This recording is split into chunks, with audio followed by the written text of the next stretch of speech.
Hello students, আজ আমি নিয়ে এসেছি তোমাদের উপপাদ্য মাধ্যমিক 2026 যেসব ক্যান্ডিডেট আছো, যেসব ছাত্রছাত্রী আছো, তাদের জন্য উপপাদ্য এবং সম্পাদ্য সাজেশন।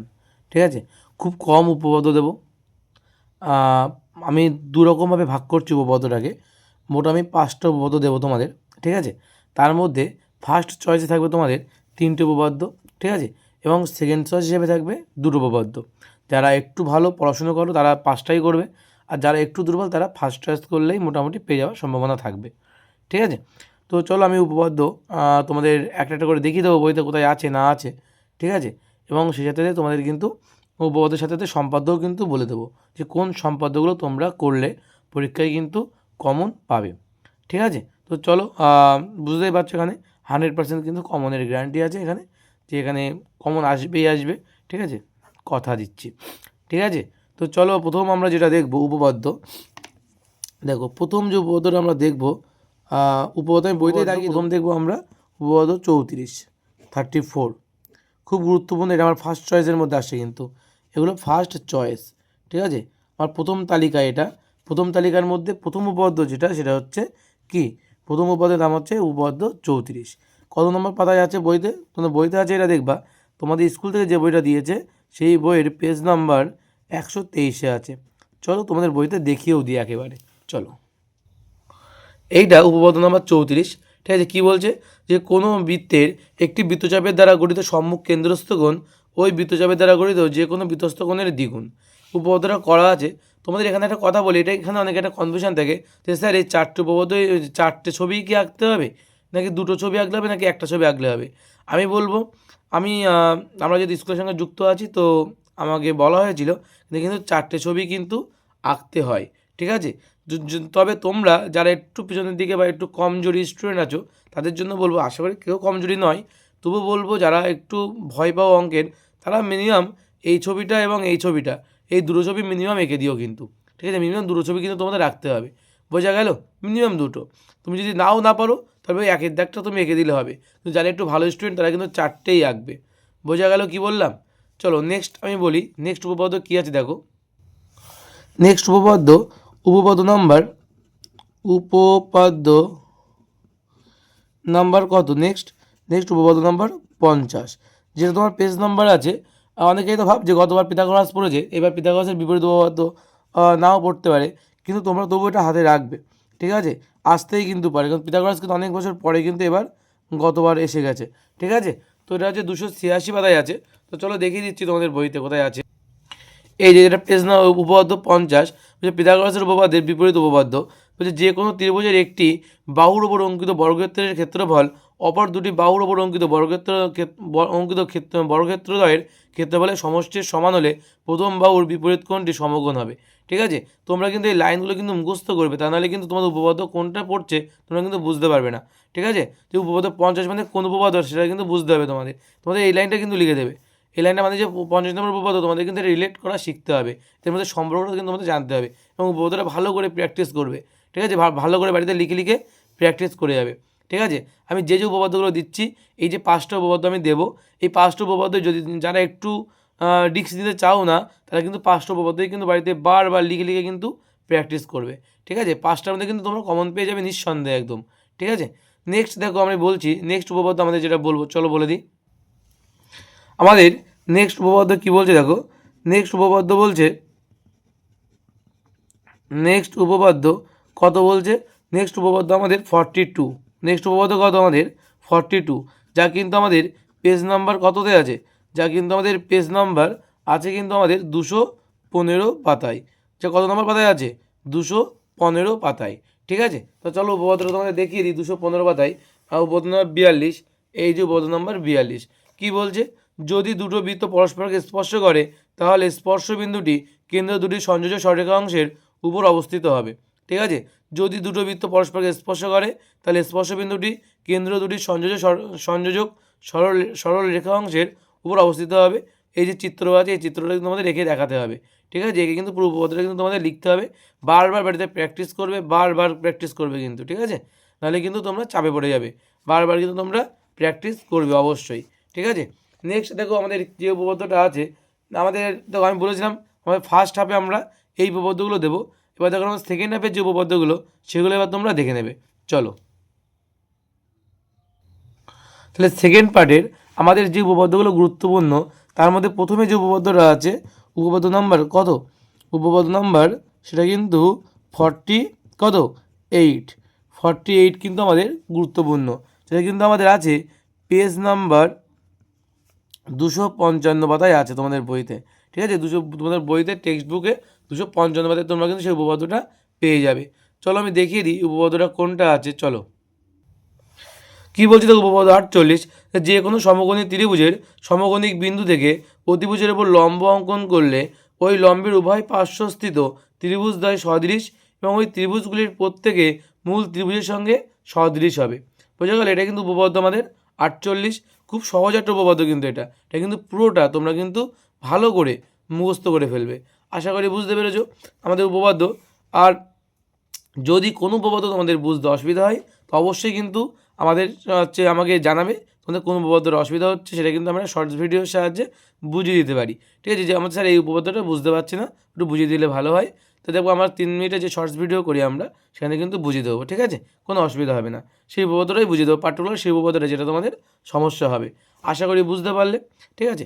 তো নেক্সট আমাদের কি বলছে, আর যদি কোনো পিডিএফ চাও বা কোনো নোটসপত্র যদি তোমরা চাও তাহলে অবশ্যই কিন্তু আমাদের টেলিগ্রাম চ্যানেলে জয়েন করবে, ঠিক আছে। আমাদের যে টেলিগ্রাম চ্যানেল সেটা কী আছে, আমাদের টেলিগ্রাম চ্যানেল আছে, হোয়াটসঅ্যাপ চ্যানেল আছে, সেখানে কিন্তু তোমরা জয়েন হয়ে যেতে পারো, ঠিক আছে। বিভিন্ন নোটসপত্র পেতে গেলে আমাদের হোয়াটসঅ্যাপ চ্যানেল এবং টেলিগ্রাম চ্যানেলে কিন্তু তোমরা জয়েন হয়ে থেকে যাবে, ঠিক আছে। দেখো ওখানে আমি বিভিন্ন নোটসপত্রের পিডিএফ সব ওখানে আপলোড করে থাকি, ঠিক আছে। তোমরা আমাদেরকে কমেন্টে জানাচ্ছ, কমেন্ট করছো, ভালো লাগছে, আর অবশ্যই কমেন্ট করবে, ঠিক আছে। কোথাও সমস্যা হলে অবশ্যই আমাকে কমেন্ট করবে, আমি অবশ্যই রিপ্লাই দেবো, ঠিক আছে। প্রত্যেকটা কমেন্টের আমি রিপ্লাই দেওয়ার চেষ্টা করব। এবং তোমরা কিন্তু অবশ্যই আমাদের হোয়াটসঅ্যাপ এবং টেলিগ্রাম চ্যানেলে জয়েন হয়ে থাকবে। দেখবে সমস্ত উপপাদ্য, এই সমস্ত পিডিএফ এবং সমস্ত বইপত্র সব ওখানে কিন্তু আমি আপলোড করি, নোটসপত্র সব কিন্তু ওখানে আপলোড করে আমি দিই অটোমেটিক্যালি, ঠিক আছে, সব সময়ের জন্য দিয়ে থাকি। তো চলো নেক্সট দেখো আমাদের যেটা আছে আমাদের উপপাদ্য, নেক্সট আমাদের যে উপপাদ্যটা আমরা দেখব সেটা হচ্ছে, এটাই আমাদের লাস্ট, মোট 5টা দেবো বলেছিলাম, তাহলে ফার্স্ট পার্টে 3টে বলেছি, আর সেকেন্ড পার্টে কত, সেকেন্ড পার্টে কিন্তু আমাদের উপপাদ্য নাম্বার 33। খুব গুরুত্বপূর্ণ একটা উপপাদ্য কিন্তু এটা, উপপাদ্য নাম্বার 33 কিন্তু আসার সম্ভাবনা আছে এবার, 33 আর 34, ঠিক আছে, মারাত্মকভাবে গুরুত্বপূর্ণ কিন্তু। এটা কিন্তু আমাদের 60 পাতায় আছে, পেজ নাম্বার 60, ঠিক আছে। দেখে নাও উপপাদ্যটা। এই যে উপপাদ্য নাম্বার 33, প্রমাণ করি যে ব্যাস নয় এরূপ কোনো জ্যাকে যদি বৃত্তের কেন্দ্রবিন্দুগামী কোনো সরলরেখা সমদ্বিখণ্ডিত করে তাহলে ওই সরলরেখা ওই জ্যায়ের উপর লম্ব হবে, ঠিক আছে। এটা কিন্তু খুব গুরুত্বপূর্ণ একটা উপপাদ্য কিন্তু এটা, ঠিক আছে, 2026 সালের জন্য এটা কিন্তু খুব গুরুত্বপূর্ণ একটা উপপাদ্য, বাদ জন্য দিও না এটা, ঠিক আছে। এটা কিন্তু তোমরা বাদ দিও না, এটা কিন্তু খুব গুরুত্বপূর্ণ একটা উপপাদ্য, ঠিক আছে। এটা কিন্তু অবশ্যই করবে। প্রমাণ করি যে ব্যাস নয় এরূপ কোনো জ্যাকে যদি বৃত্তের কেন্দ্রবিন্দুগামী কোনো সরলরেখা সমদ্বিখণ্ডিত করে তাহলে ওই সরলরেখা ওই জ্যায়ের উপর লম্ব হবে। এই আমি তোমার 5টা উপপাদ্য দিয়েছি, ঠিক আছে। এই 5টার মধ্যে কিন্তু এই 5টা তোমরা করার চেষ্টা করবে, যদি নিতান্তই না হয় তাহলে প্রথম 3টে করার কিন্তু অবশ্যই চেষ্টা করবে, ঠিক আছে। আমরা যে সম্পাদ্য সাজেশান দেবো বলেছি, তাহলে এখন সম্পাদ্যের সাজেশানটা বলে দিই, তোমরা কোন কোন সম্পাদ্যগুলো করবে, ঠিক আছে। আর করলে তোমরা মোটামুটি কমন পাবে, সেটা বইয়ের থেকেই দাগিয়ে দিচ্ছি, ঠিক আছে। আর যদি কোনো সমস্যা হয় তাহলে কিন্তু অবশ্যই আমাদের কিন্তু কমেন্টেও জানাবে, এবং আমাদের হোয়াটসঅ্যাপ এবং টেলিগ্রাম চ্যানেলে অবশ্যই কিন্তু তোমরা জয়েন হয়ে থাকবে, ঠিক আছে। তো চলো দেখিয়ে দিই সম্পাদ্য সাজেশান। তো এবছর তোমরা যারা 2026 সালের মাধ্যমিক ক্যান্ডিডেট আছো 2026 সালে, তাদের কিন্তু সম্পাদ্য যেটা আসবে সেটা কিন্তু তোমাদের এবার অন্তর্বৃত্ত ও পরিবৃত্ত থেকে কিন্তু অবশ্যই কিন্তু আসার সম্ভাবনা আছে। অসম্পাদ্য এবং পরিবৃত্ত এবং অন্তর্বৃত্ত থেকে, সম্পাদ্য কিন্তু পরিবৃত্ত এবং অন্তর্বৃত্ত থেকে খুবভাবে আসার সম্ভাবনা আছে। তাই তোমাদের সম্পাদ্য আছে তোমাদের বইয়ের পেজ নাম্বার কততে বলো তো, পেজ নাম্বার 176 পাতায়, এবং এটা তোমাদের আছে 176 পাতায় আছে পরিবৃত্ত এবং অন্তর্বৃত্ত, 76 পাতায় একটা আছে, আর 178 পাতায় আছে, ঠিক আছে। যে অনুশীলনীগুলো আছে আমি ওর থেকে দাগিয়ে দিচ্ছি, ওর থেকেই আসবে, ঠিক আছে। কিন্তু আমি দাগিয়ে দিচ্ছি কোনটা আসবে সেটা আমি বলে দিচ্ছি। গত বছর কিন্তু পরিবৃত্ত এবং অন্তর্বৃত্ত একটাও আসেনি, ঠিক আছে। এই জন্য এবার কিন্তু পরিবৃত্ত এবং অন্তর্বৃত্ত আসার সম্ভাবনা কিন্তু 100%-এর মধ্যে কিন্তু 100%, ঠিক আছে। তো চলো বলে দিই কোনগুলো আসতে পারে।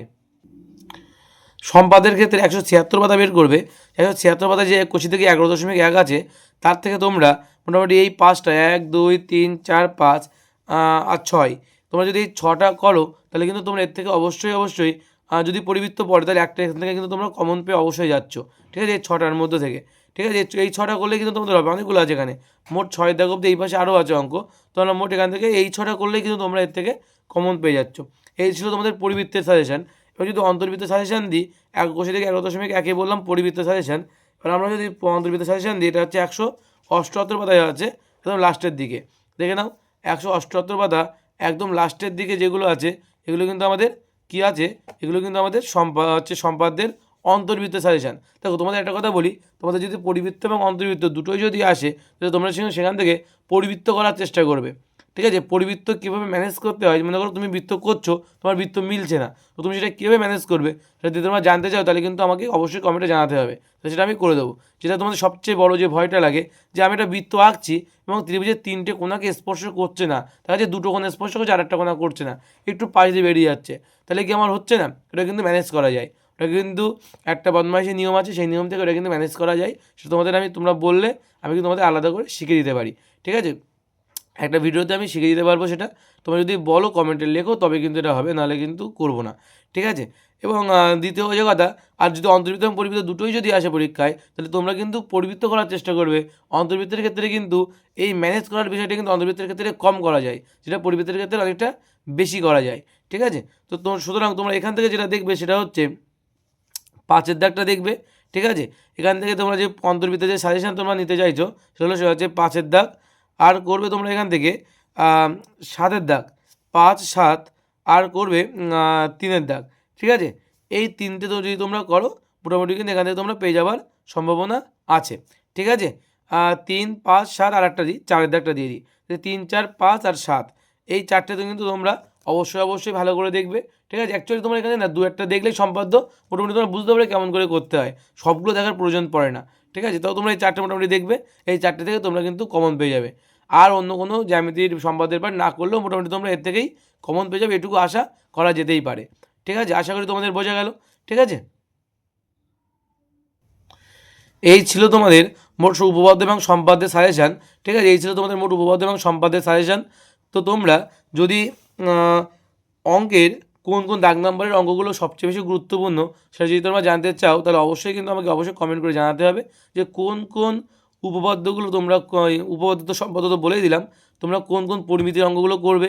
ঠিক আছে, বা মনে করো তোমাদের কোন কোন চ্যাপ্টারগুলো করলে তোমরা অঙ্কে কম অঙ্ক করে বেশি নাম্বার পেতে পারো, সেই উপায়টাও কিন্তু আমি তোমাদের বলে দিতে পারি। ঠিক আছে, তো তোমরা যদি সেটা জানতে চাও অবশ্যই আজই কমেন্ট করো, তাহলে কিন্তু তোমরা খুব দ্রুত কমেন্ট করে দাও, তাহলে কিন্তু আমি পরের ভিডিও খুব দ্রুতই নিয়ে আসবো। তোমাদের কমেন্টের উপর ডিপেন্ড করছে, তোমাদের লাইক, কমেন্ট, শেয়ার এবং সাবস্ক্রাইবের উপর ডিপেন্ড করছে আমি পরের ভিডিও কবে নিয়ে আসবো এবং কিসের উপর ভিডিও নিয়ে আসবো। ঠিক আছে, সেটা তোমরাই ঠিক করে দাও।